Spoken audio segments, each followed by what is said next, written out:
신약 성경 갈라디아서 6장 7절에서 9절. 여러분들 여기 성경책 다 찾으실 줄은 아시죠?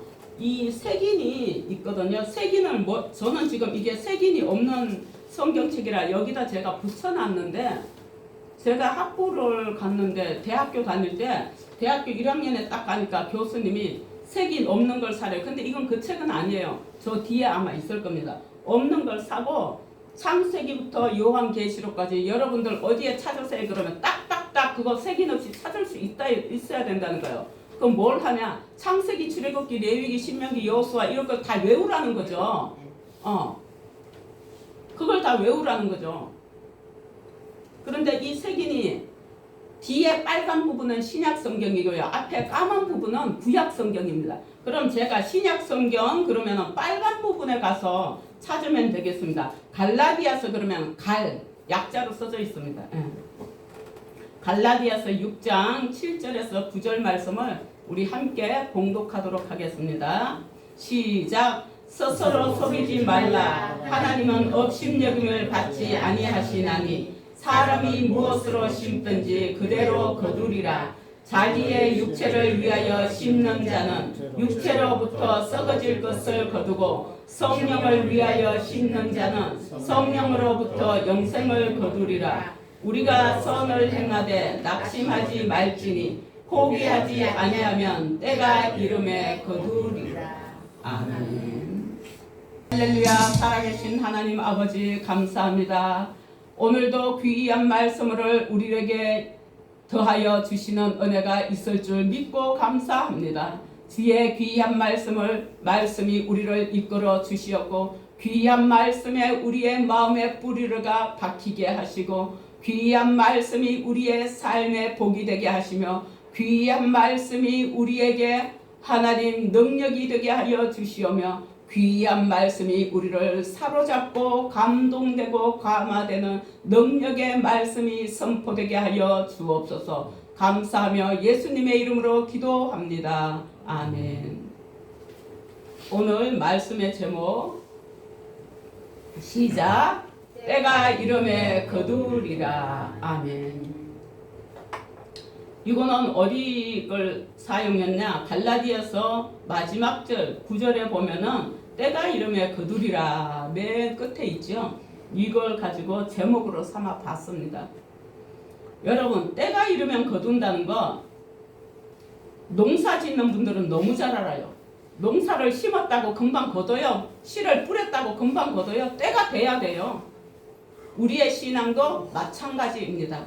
교회 몇 번 나왔다고 복이 하늘에서 떨어져요? 아닙니다. 믿음을 가지고 주님 앞에 믿음 가지고 행할 때에 그것이 우리에게 적용되고 하나님의 인도를 받고 그것이 우리가 기쁨이 되는 것입니다. 우리가 살아가면서 나를 보호하기 위해서 스스로 속이기도 하고 거짓말을 하기도 하지요. 많이들 그렇게 해요. 난 아니야, 결백해. 아니요. 본인도 잘 모르는 사이에 사람은 누구나 자기 자신의 보호 본능이 있어요. 어린 아이들마저도. 어린 아이들은 어쩌면 그렇게 태어나서 거짓말부터 먼저 배우는지 모르겠어요. 엄마, 아빠 이런 거 배우고 난 뒤에요. 자기를 보호 본능이 있어서요. 이거 네가 했어? 그러면 아니요. 자기가 했어도 아니요. 그런 경우가 많아요. 그거는 어느 정도 자기 자아가 생겼을 때 그렇게 합니다. 그럼 어른들은 말할 거 없어요. 그런데 오늘 하나님께서는 말씀하십니다. 우리가 심은 대로 거둔다고. 하나님은 속일 수가 없어요. 속는 분도 아닙니다. 왜? 우리의 모든 것들을 다 아시는 하나님이십니다. 스스로 속이는 것이 하나님을 업신여김이 되거든요. 오늘 본문 말씀을 얘기하고 있는 겁니다. 스스로 속이지 마십시다. 하나님은 정직한 자를 좋아하십니다. 어디에서보다도 하나님 앞에서만큼은 정직하시기 바랍니다. 우리가 무엇으로 심든지 그대로 거두는 복이 우리에게 있을 텐데 저와 여러분은 믿음으로 심어서 하늘나라의 상속자답게, 상속자는 내가 뭘 많이 해야 상속을 받는 게 아니에요. 그런데 기본은 해야 되겠지요. 왜? 부모가요, 자식이 여럿인데요. 그래도 이 상속을 물려줄 만한 자녀에게 물려주거든요. 그러니 우리가 믿음 생활을 믿음의 자녀답게 상속자답게 생활을 해서 우리가 모든 것을 이루어가며 행복한 삶이 되시길 주의 이름으로 축복합니다. 저기 충남 청량리라는 곳이 있어요. 그 청량리에 가난한 집에서 태어났는데 이분이 육군 3사관 학교에 입학한 청년이었습니다. 옛날에 2사관, 3사관 이런 게 있었습니다. 그런데 23살 가장 팔팔하고 건장했던 소위 시절에 부대 훈련 중에 수류탄이 터지는 바람에 오른팔과 손을 잃고 머리에는 수십 개의 파편이 박혔어요. 그래서 이 대형 사고에서 살아남은 것은 기적이었어요. 그는 앞으로도 직장도 다니고 결혼도 해야 하고 나이 23살밖에 안 먹었으니까. 그런데 오른팔을 잃었으니 손도 없고 어떻게 해야 할지 앞날이 막막한 거예요. 온몸이 붕대에 감겨있는 그를 면회하러 온 여자친구가 자신을 떠나지 않겠다는 말을 듣고 그는 두 손을 가진 사람보다 한 손으로 그를 더 행복하게 해줘야겠다 다짐을 하는 거예요. 나이 23살에 애인이 있었더라고요. 퇴원 후에 남들보다 더 열심히 공부해서 왼손으로 쓰는 연습을 열심히 해서 일반 대학교에 편입했고 우수한 성적으로 졸업했어요. 여러분 우리 오른손으로만 하고 왼손으로 뭐 못할 것 같죠? 저 이쪽 어깨 수술했을 때요. 왼손으로 밥도 먹고 왼손으로 다 했어요. 할 수 있더라고요. 그럼 뭐에 달렸어요? 노력. 그런데 이쪽 어깨 수술하니까 또 오른손으로 자연스럽게 나중에는 왼손으로 먹고 오른손으로 짚고 다 하는 거예요.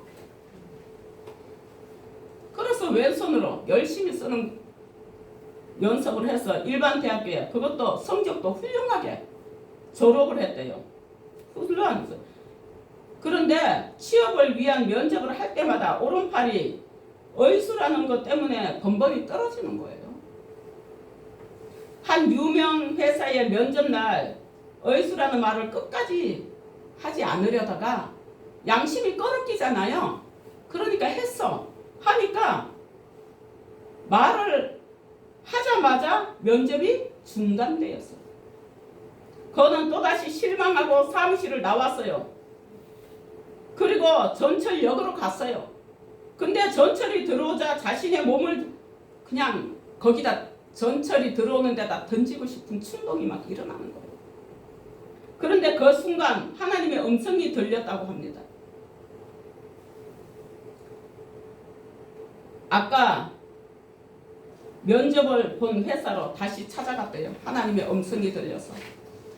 근데 그는 면접관에게 가서 침착하게 아주 말을 잘 했더라고요. 면접관님, 제가 다시 온 이유는 저를 합격시켜 달라고 온 것은 아닙니다.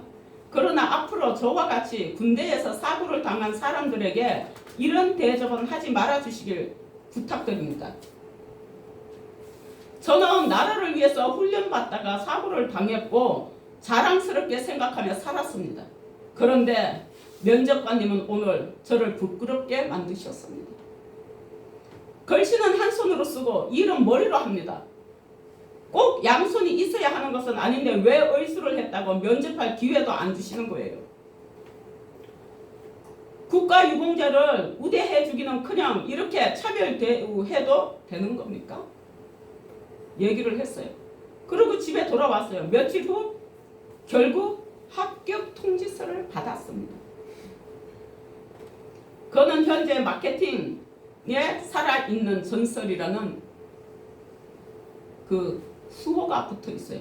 마케팅에 살아있는 전설.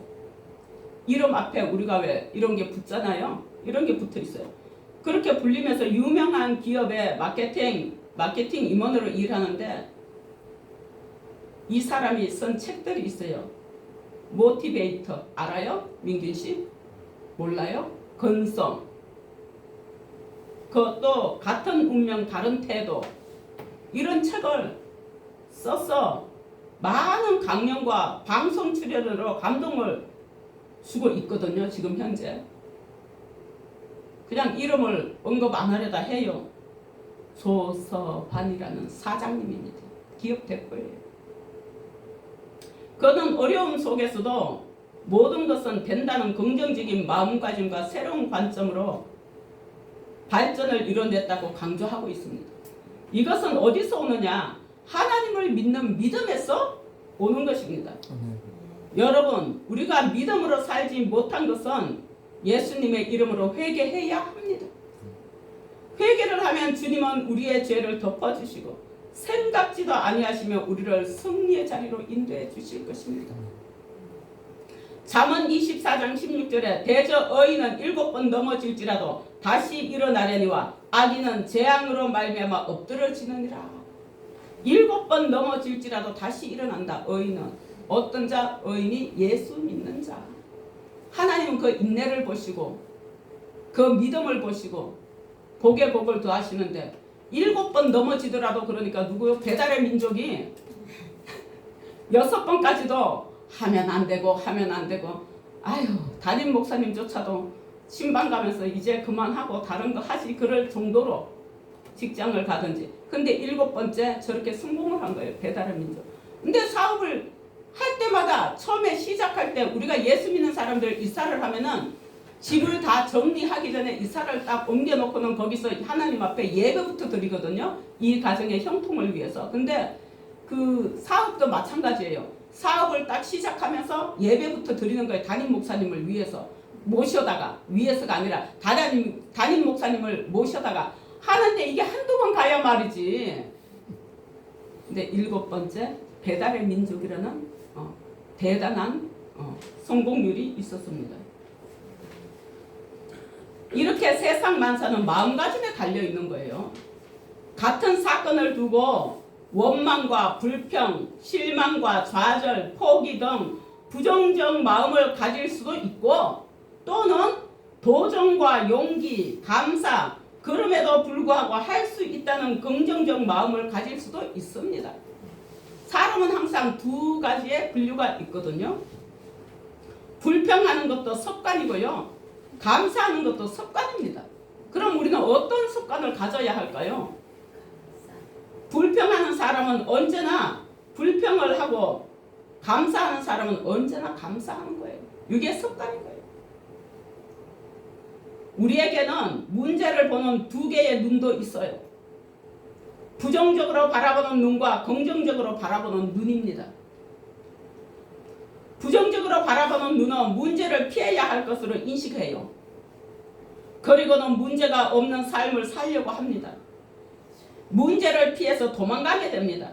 그럼 뭐예요? 도망자의 삶을 사는 것입니다. 그러나 긍정적으로 바라보는 눈은 문제를 풀어야 할 것으로 인식을 해요. 그리고 문제를 푸는 삶을 살려고 합니다. 문제를 당당히 해결해 나갑니다. 도전자의 삶을 사는 것이죠. 위기를 보는 눈도 두 가지입니다. 부정적으로 바라보는 눈과 긍정적으로 바라보는 눈입니다. 부정적으로 바라보는 눈은 위기 속에 위험만을 바라보게 됩니다. 아우 그거 위험해. 안 돼. 부정적이야. 위험으로부터 피할 곳으로만 가려고 하지요. 그래서 위험에 들키지 않으려는 곳으로 더욱 어두운 곳으로 가려는 도망자의 삶을 삽니다. 우리 세상에서 살아가는 삶이 이래요 사실. 그러나 긍정적으로 바라보는 눈은 위기 속에 기회를 보게 됩니다. 그런 말들 많이 하잖아요. 기회라고. 위기가 기회라고. 기회가 있는 곳으로 나아가려고 하지요. 기회를 발견할 수 있는 곳으로 더욱 밝은 곳으로 가려는 도전자의 삶을 살게 되는 것입니다. 우리가 이걸 몰라서 이렇게 안 살아요? 알아요. 힘든 게 싫고 머리 쓰는 게 싫고 그러면 자꾸 미궁 속으로 빠져들고 뭐가 되는 것이 없는 것입니다. 에디슨이 정부에 필라멘트를 발명할 때 그의 조수가 뭐라고 하냐면, 선생님, 필라멘트를 발명하려고 여태 90가지 재료를 실험을 해보았지만 다 실패했습니다. 이제 틀린 것 같으니 그만 중지하시는 것이 어떻습니까?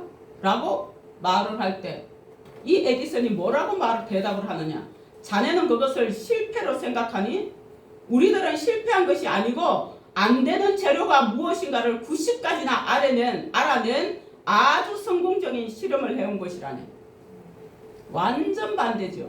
앞에 이 에디슨의 제자가 조수가 했는 말이 우리 일상 속에서 쓰이는 말들이에요.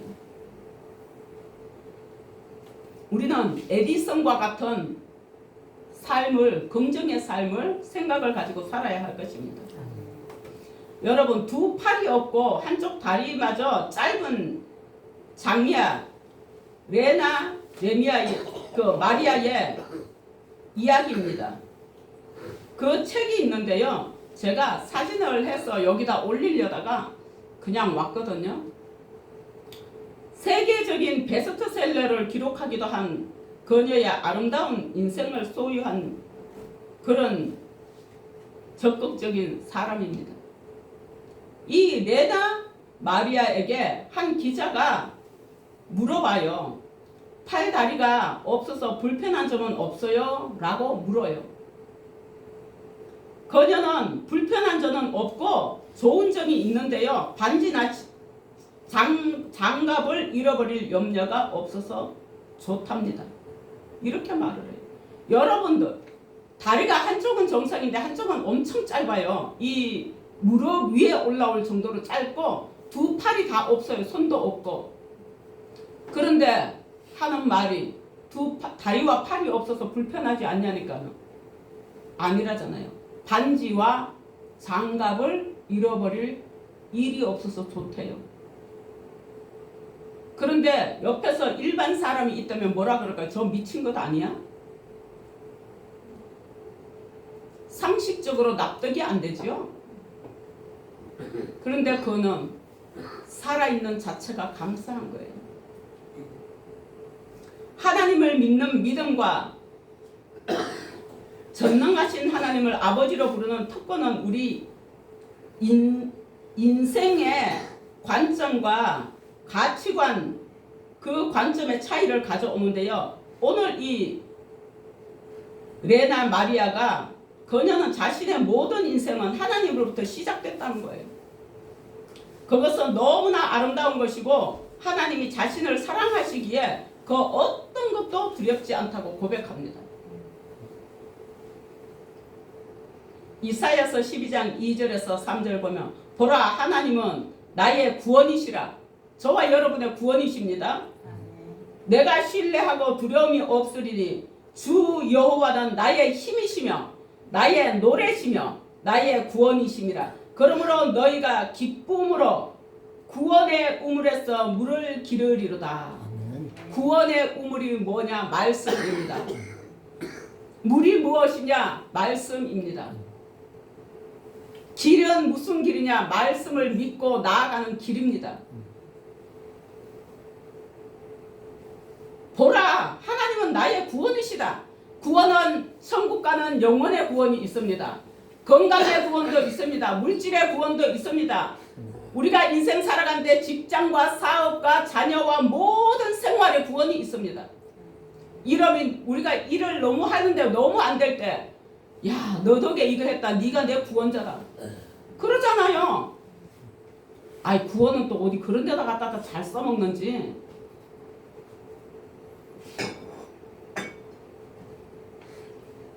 우리가 살아가는 세상은요, 문제투성이에 우리에게 스트레스를 주는 것들로 아주 가득합니다. 진짜 많거든요. 중요한 건 그 문제나 스트레스를 어떻게 받아들이느냐에 있습니다. 부정적인 생각으로 불평만을 하면 나만 힘들고 정신적, 신체적 고통까지 동반하게 됩니다. 우리의 모든 병의 근원이 어디서 온다고요? 스트레스. 스트레스입니다. 스트레스.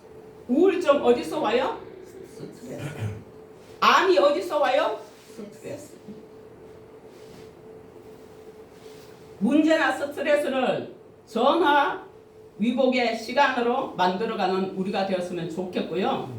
하나님의 관계가 회복되는 시간이었으면 좋겠습니다. 그리고 하나님께 더 간절히 기도하는 시간이었으면 좋겠습니다.